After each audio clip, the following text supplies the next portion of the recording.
Good morning, 早上好. Thank you very much for spending time with us. And as Chairman Xiao said earlier on in his opening speech, the AI is the opportunity of our lifetimes. So it's fantastic to have two people whose companies really have, in the course of their careers, signified the innovation and disruption that have changed, upended the industries that have been in. So to begin with, let's invite Daniel to give us an update of the latest development in your company and how you are deploying AI. Thank you, and good morning, everyone. It will be our great pleasure to join the South China Morning Post GBA conference. Yeah, talking about us, the tech-driven leaders in the financial services, our company has established itself as a true pioneer by just integrating AI into investing, as well as the transforming the traditional experience of its global community of investors. So actually, we leverage AI to make just investment more simple, effective, and independent. Why I'm really saying that? Because we just try to use AI for offering a smart support throughout the whole investment journey for our clients. So I would just remember that in last year, in March, we first launched our Futu Blue AI, which is actually, after a couple of months later, we roll out to every single of our different countries, as we have 7 countries right now for direct markets.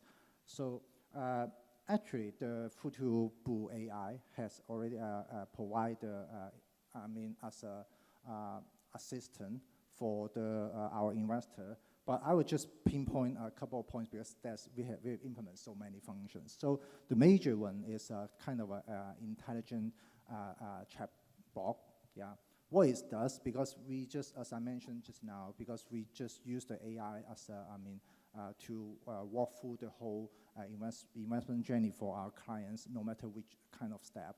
Yeah. So this is what exactly the intelligent chatbots, as well as that we have other AI function like analysis, blah blah. But again, the major one that we rolled out last year is that we use AI to help our client to do algo trading.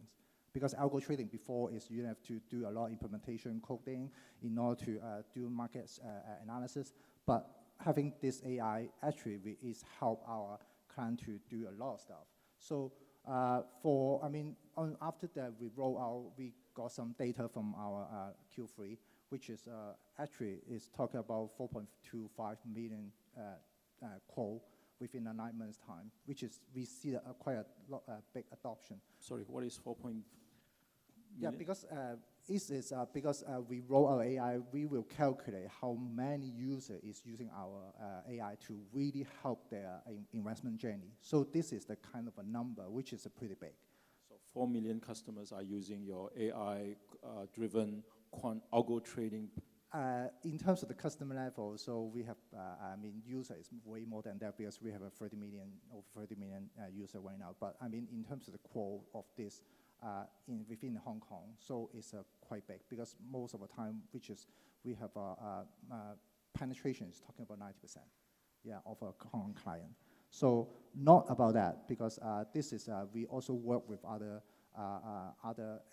AI app right now, which is we work with the Hong Kong Track, yeah, right now, and they offering the financial AI tools, which is generated by our AI, yeah, at this moment. Thank you, Daniel. Dr. Jin, good morning, welcome. What is OneConnect and how do you deploy AI? What is the latest deployment of AI in your company? Okay, thank you, Eugene. And my pleasure to together with you to share our experience and the thoughts. So OneConnect is one of the tech company, 100% owned by Ping An. But the difference is like OneConnect is the only technology company exporting Ping An solutions, products to our external customers.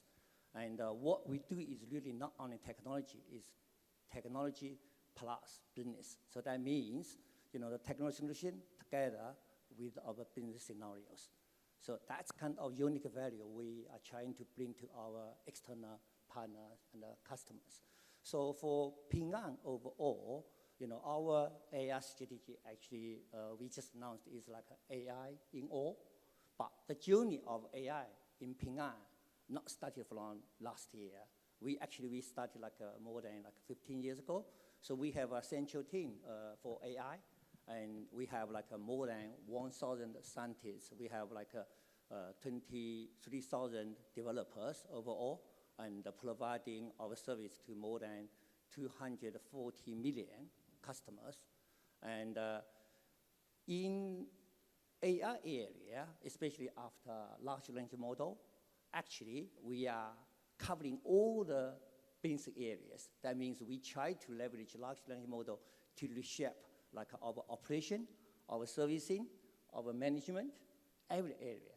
And I will give some examples. So for the first half 2025, the large language model in Ping An were called 818 million times, and we are used the model in more than 650 scenarios in Ping An Group. And also some results, only for life insurance underwriting, 94% the underwriting was completed by AI within seconds.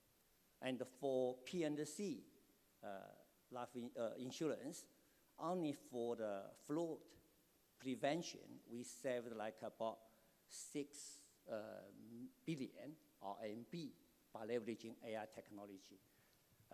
More than that, for the overall customer service interaction, now 80% of the customer service are covered by AI in Ping An.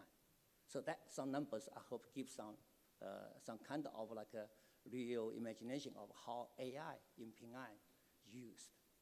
Right. Let me start with you again. So obviously you're part of the Ping An Group, and Ping An obviously has been very famous in the industry for being very innovative when it comes to what you said, claims, insurance claims. Yeah. A lot of these can be done in seconds. You take a photograph of a collision, of a bumper bender, for example, and then you upload the photograph, and within seconds that can be.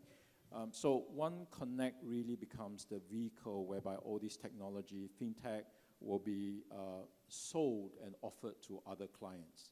Exactly. Right. So that's our unique advantage, because what we export to also our external customers are based on Ping An experience or practice. Right, and I understand that you have clients as far away as South Africa, where insurance companies are making use of your technology, your AI-driven technology to provide this service.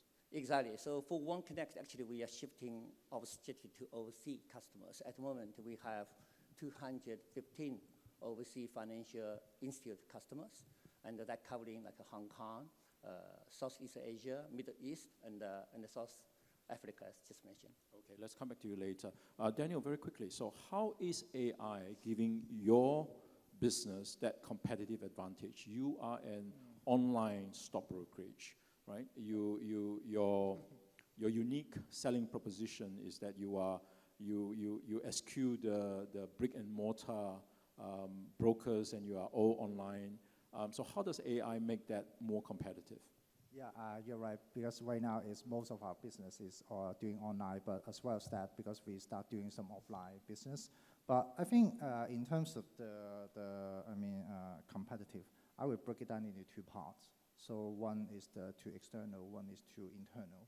Yeah, for the external, I think it's pretty perfectly aligned with our user-centric philosophy, because we just try to make invest easier and accessible to all different markets. Yeah, this is our DNA. So how the AI can help us is basically the impact is think about it right now, the investor is not focusing on a single market.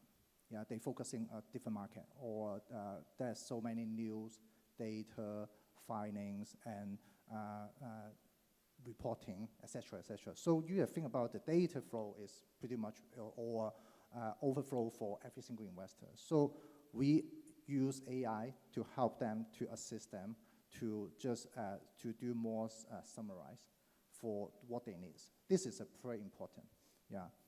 So this is number one. So also, I mean, as well as the loyalty and the user experience is second part, because some of the maybe the AI, everyone have AIs right now. They will come up some answering but however, in terms of you feel about the user experience about, for example, like language, yeah, I think different location, like you said that you have rolled out into different area, I mean different countries. So you think about how to localize the AI. Yeah, this is the second part. So we use this kind of model to make more customer loyalty, yeah, and user engagement as well. So this is for what we do for this, the business. I mean, for internal, I mean, definitely it's great help for our business as well, because we have, as well as we have so many data and we have so many clients here, so day to day, because we are doing financial services, so compliance, risk, etc., and also the operation settlement. So we use AI to across all different this kind of sector to help, to speed up the process and get more easy, stream down the process as well. Yeah. Let's dive into the human aspect in the deployment of AI. Now, in stockbroking, there are different levels of involvement, right? On the low end, you have what we call transaction, pure transaction. If you want to buy a lot of Alibaba or Bank of Communications or Ping An, these are all good stocks. You call your broker, the broker transacts it. That's one very low level, which probably can be replaced by algorithm or technology. On the higher end, you will have advisory services where a rich client will come to you and say, help me, give me the best solution to deploy $1 billion. Now, where does the human element come in, and do customers still prefer that human touch? Obviously, if I've got $1 billion to deploy, I will want to look into the eyes of my investment advisor, my broker, and trust that broker. Where do you draw that balance? I think as an investor, or like myself, in my own opinion, so everyone would like to have an AI advisory in the long run. But however, I mean, this is a kind of a stock market, so if everyone just using AI, so you will think of everyone put on the same direction, maybe? Yeah, because the AI, think about the AI is using a big data or to generate some kind of, according to the market data, et cetera, news, to generate some ideas. So if you think about if you have this kind of advisory, at the end of the road, everyone will focus on the same directions. Yeah, so is it going to be a market there? Maybe not, yeah. So I think what I'm seeing that is AI could actually help us to summarize or do more analytical research, because this is a time, yeah, because in the long run, if I give you so many data, so maybe use years to come up some trading ideas, but however, I mean, this is a stock market. It's moved every single second. So again, having AI to just quickly summarize analysis and to help the investor to make investment decisions, no matter this is a short term or mid-term or long term, this is a very important. This is what we are focusing on, yeah. Because right now, all we does is help the user or investor. So whenever each step they are doing, we are using AI to help them to do some analytical research. Okay. Dr. Jin, same thing. In insurance, you've got different scenarios, right? On the one hand, you've got your collisions where automation and AI can speed up the processing of a lot of these claims.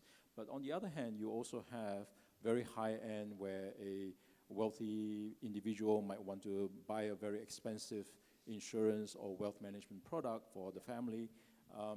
Again, where does the human come in? Does automation take away the human aspect and the trust aspect of high-value investments? So this is kind of like balanced, to be honest. And now I think for the AI leverage or the adoption from very early, like we treat AI as assistant. Now we treat it kind of like a co-pilot. Yeah, so we work together, and in some decision points, human intervention is still critical. Because AI will not be, if you consider like the legal binding or responsibility, AI can't take the responsibility, it's still the human. Yeah, this is one thing we have to consider. At the same time, we want to increase like efficiency, and we want to bring, so for AI, two key criteria. I think one is try to increase efficiency. The second one is very important, is to like enhance your intelligence. I think that's the kind of like new direction we have to consider. And in the scenarios at the moment we are facing in Ping An for AI adoption, I think there are mainly three different like patterns. So one is like AI, we try to use AI to reshape, as I said, the scenarios, existing scenarios. So that kind of enhancement.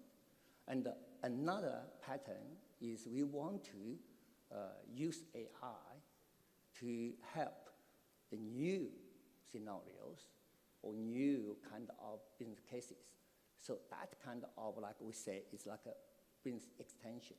And another most exciting area, what we say is a kind of like an AI native scenario. I think this is an area, actually, we have very little kind of like advancement at the moment. And at this stage, what kind of AI adoption, I think still mainly in the first two patterns. So that's back to your question. I think these kind of things, like we need to identify and what kind of scenario is the best fit. Right. So the AI journey is still early, right? So which actually begs the question whether or not the label of AI has been misused and abused and too overused. To what extent, what you're talking about, is it just pure high computing, data, big data analysis? Is it really artificial intelligence? Is the machine really thinking for us? Or are you just crunching data? Okay, I will take it. So first, I think this is kind of like the definition of thinking. It's kind of like a philosophy question. So we need to define this kind of boundary first. And because, for AI, of course, now we say AI can't cover like emotion. That's human. Is that emotion? I'll take example. Emotion is kind of like a thinking.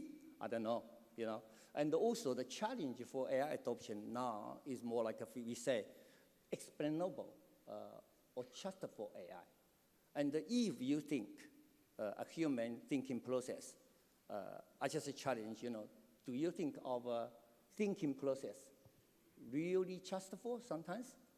This is the second question I will ask. Maybe I can give some input, because I think I read a book and a couple of years ago, and the street is already talking about the AI. So I will define AI as 3 stages. So I would say, for my own opinion, so the AI right now is still on the stage 1, which is most of the time doing a big data analytical analysis. Yeah, it's helped to speed up productivity, as well as to make things more efficient. And no matter how you use AI for your lifestyles, because the AI right now, the big data can be doing everything, I can say, in terms of the data. So again, what you mentioned is the kind of a second stage or first stage. Thinking, or the first stage, self-motivation or self-feelings, this is another, I would say, is another level. Yeah, but when we can go to get it, or at the same time, whether it's what you mentioned, trust, and also the privacy or etc. That's all will come into the second stage. By the time the AI start thinking about that, have some thinking. So because you need to, what we are talking about right now, the AI, we control the AI to help us. But how about the second stage? I know. the reason I ask about this philosophical question is really I want to get to the bottom of risk and responsibility. Exactly. Right? The problem with a lot of automation is that things happen in split seconds. So several years ago, before the COVID, we remember this flash crash in the United States stock market, right? Where a drastic, 10% fall within seconds. Yeah. When you have highly automated, ultra low latency trading systems in the stock market, but also in investment and portfolio management, these kinds of things can cascade, exacerbate, and be exaggerated. So when you have all these systems in place, where are the risks? Who holds the responsibility when some things like this happen? And what if there is a misunderstood order, instruction, or misconstrued instruction? Where does the responsibility lie? Okay, so this is actually the overall, like we say, is AI governance. So for Ping An, we have kind of like a end-to-end kind of a governance process. So from very beginning, like we do the data preparation for AI training, and what kind of data is just for. And we do the data cleaning and or data processing needed for the AI. So also the challenge at the moment for AI also, by the way, I want to say is like, because what the data at the moment we have is not designed for AI. I think this is a huge potential in the data area to prepare data better for AI. Yeah, and back to the data AI governance, the data, that's definitely the first step. And the secondly is the model training.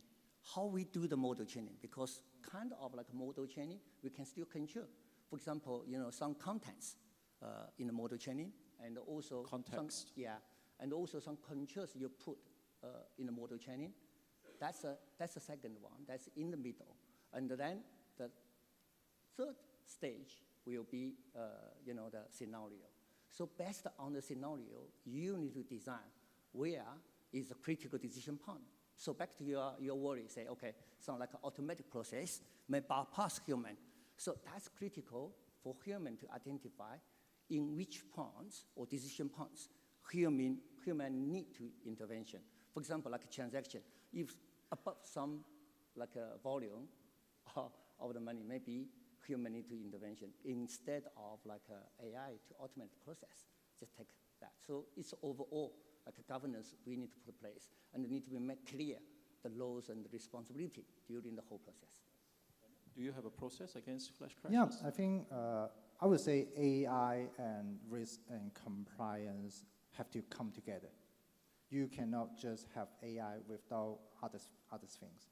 Like what we did is in terms, I break it down to three different parts. One is the system that you mentioned, quite data protection and the data privacy, because we are doing a financial service.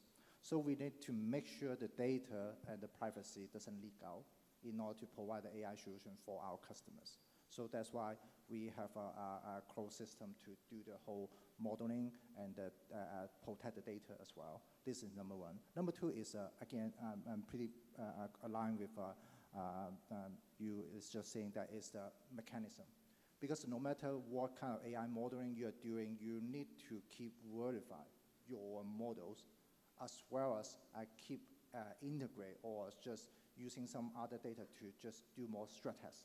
Whether we can give a really precise, accurate information to our client to make investment decisions, not just focus on what, because the AI, if you keep asking the same question throughout the one direction, the AI will keep giving you only one direction answer without thinking about others. But this is what we are focusing on. So we will check the client whether the question is already focused to some kind of what he's precise focusing on. So we will just help him to give more data to see this is what you need to look at, or blah, blah, a lot of stuff. Third thing is I think not many people think about is, first of all, we will get user feedback. This is very important because user engagement and user feedback is a core DNA, just what I mentioned before. So we always get user feedback as well as we do loads of user educations. Yeah, because this is a more important part. How to use AI is one of the crucial things that we believe that it have to be implemented for the, especially when you are just doing some investment. Right? Yeah. I've got two more questions before I pass the mic to the audience to ask you questions. First of all, we call it the arms race of AI, right? If you can use AI to make your services faster, so can your competitors if they have the resources. If you can use AI to make it cheaper, so can your competitors if they have the resources. So by logical extension, once you get on this path, pretty soon everybody is going to be as fast, as cheap, as multi-asset, as whatever as you possibly can. So how do you distinguish yourself from your competitors when everybody is going to be in a day and age where everybody is going to be AI-powered, AI-driven in your respective industries? Okay, so this is the interesting one. So what our intention of adopting AI, I think first is like we want to free our customers, our employees, our colleagues from the repeatable, boring job and focusing on more innovative, interesting one. And this also brings us, like for us, is another aspect, like for our customers, our users, our colleagues, we need to give the training. This is a new kind of like a toolbox. We need to enable them to master as soon as possible. And another worry I know is like, people worrying about because AI losing job or whatever. So I'm a bit more optimistic because while, AI brings us more efficiency and actually look at the price side, actually it brings more opportunities. And that will open more job opportunities and more kind of market. Maybe in nowadays, we can't imagine at all. I read a paper, actually there was a very popular paper written by Ivan Zhao, comparing like AI with like a steel and a steam engine. And now we are still at a very early stage of AI. If you imagine like the early years when we have the steel, we have the steam engine, people all worried, maybe they lose job. But end of the day, actually, it's a new world is opened and a lot more opportunities opening. So I would say AI, maybe we'll repeat the same pattern. I see. Daniel, so imagine when every single broker in Hong Kong or in the world is fast, efficient, cheap, branchless. How does Futu distinguish itself? I think Futu, our company, was born and grew in a mobile internet era. So actually, we're successful to use digital technology to just empower millions of investors. For make investment easier and have a better tools. Yeah, this is number one. Again, I would say how to differentiate because how we use AI is I would say is a little bit different with others because AI you need to talk about big data, and what I just mentioned is we are heavily user engagement. So we'll work with the customers, investor, as well as to get more feedback. I think this is crucial differentiation of our DNA because we're focusing on technologies as well. We're focusing on user experience. So this is somehow maybe it's different with other brokers or other company, but we just focus on our core. This is number one. Secondly, I think human resources. Yeah, HR, because everyone just thinking about whether AI will replace quite a number of jobs, but we don't see that. We are seeking increasingly to find some AI talent to our company. This is, and also as well as doing that, we keep upgrading our own staff for AI engagement. Yeah, so hopefully, and also the other things we did is we actually will work with the university and we fund some university for some funding to just help them or help Hong Kong or help GPA to find the next generation of AI talent or professionals. Yeah, this is what exactly we are doing to kind of differentiate. But however, if you're talking about in terms of the business, so basically lower the barriers or more computation power is not something that very difficult to do. But however, some of them is whether you can work with the client throughout their long-term investment journey is another issue that we always, because we start our business 14 years ago. Yeah, so throughout these 14 years, so we keep the same slogan and DNA work until now. So in the next 5 or 10 years. So I believe that's to use more, work with the investor journey, so as well, so adding up the AI power and technologies would be some of the strengths of, our competitiveness. Okay, all right. So my final question is, I'd like to invite you to sort of do a bit of a crystal ball gazing, right? Your industries have been a world different from 10 years ago. So if you were to look forward 5 years from now, resources being abundant, assuming resources are available, what would the ideal situation for your business be in 5 years? Where will your business be in 5 years? Okay, so for Ping An, because we actually what we are focusing is more on a different domain. We are not focusing on the foundational kind of AI. We are more on application layer. So more on what kind of domain models or even a smaller scope, like a scenario-driven kind of models. So that will be really kind of like a domain-specific kind of AI adoption. So in my view, in 5 years, we will have more scenario-driven AI adoption with better understanding of the customer needs and the better customer experience. And that will actually, I think, will be spread a lot more scenarios. That will also bring some new kind of scenarios. What we say is like what's an AI native kind of application. So this is one thing. And the second area, I think, is like the challenge what we are facing is like how we can make AI more trustful. I hope in 5 years we have the breakthrough in the trustful AI kind of area, make the AI process more explainable, trustful.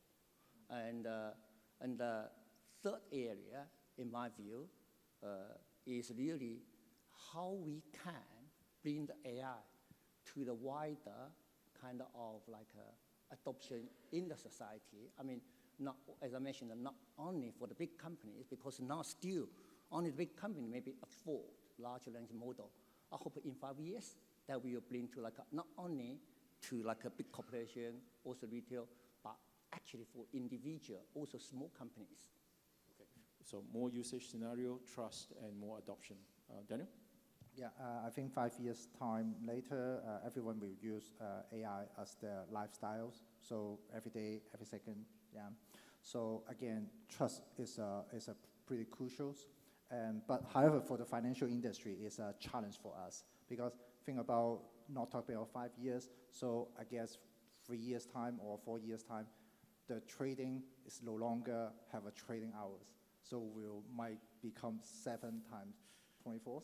24/7. Yeah. So this is a big challenge for the financial industry, how we serve the client throughout their journey. So basically, I need to sleep, okay? Yeah, right? I need to sleep here. So this AI adoption definitely will help the investor as well as the industry, yeah, to get a better investment experience and journey. Yeah, because maybe most of the investors, so they are looking for a single market, as I mentioned just now. Yeah, maybe whether AI can help them to just invest other country or just do some AI generative algo trading functions, strategies, etc. This is very important.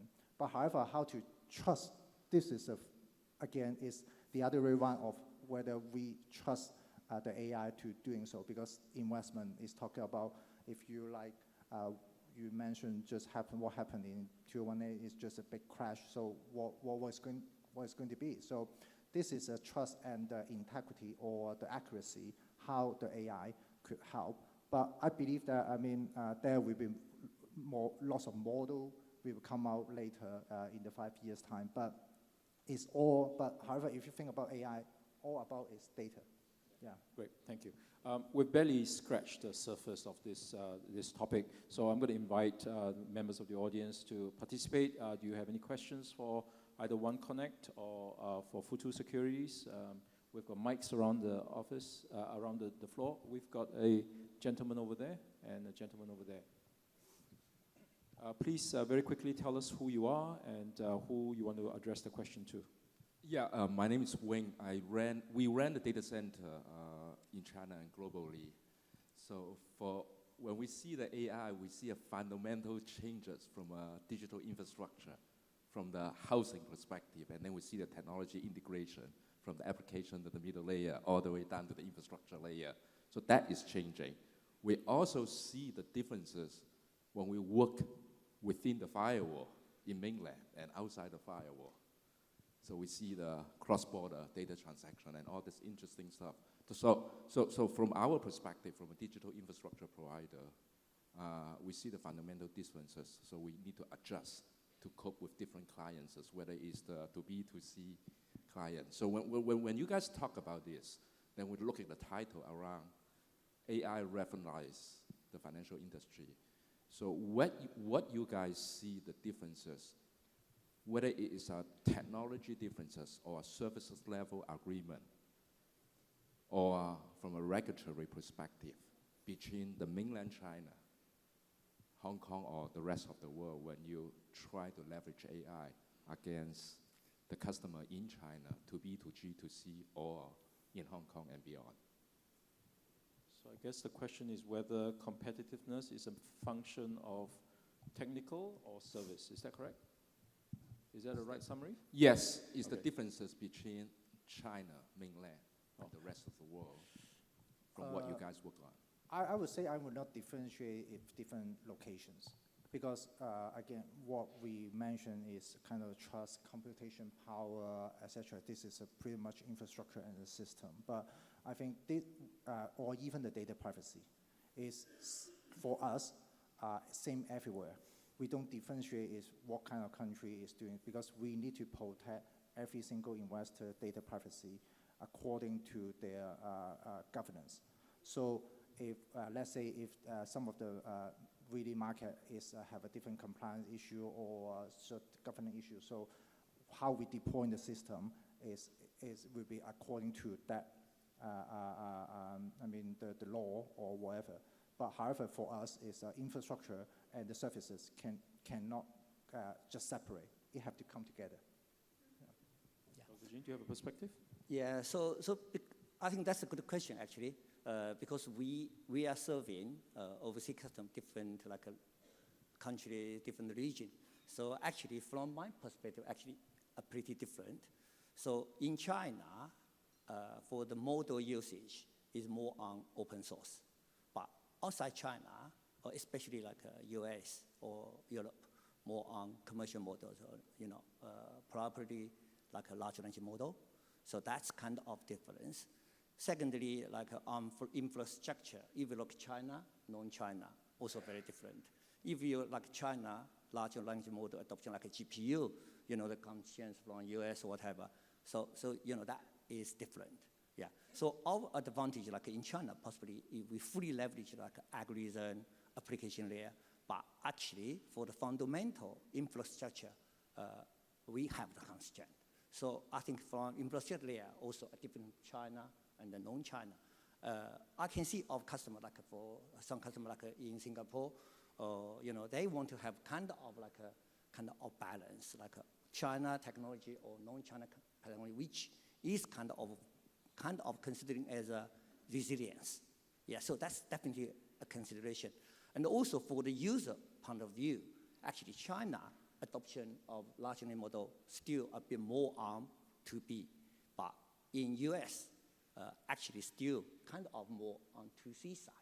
So that's also a bit different.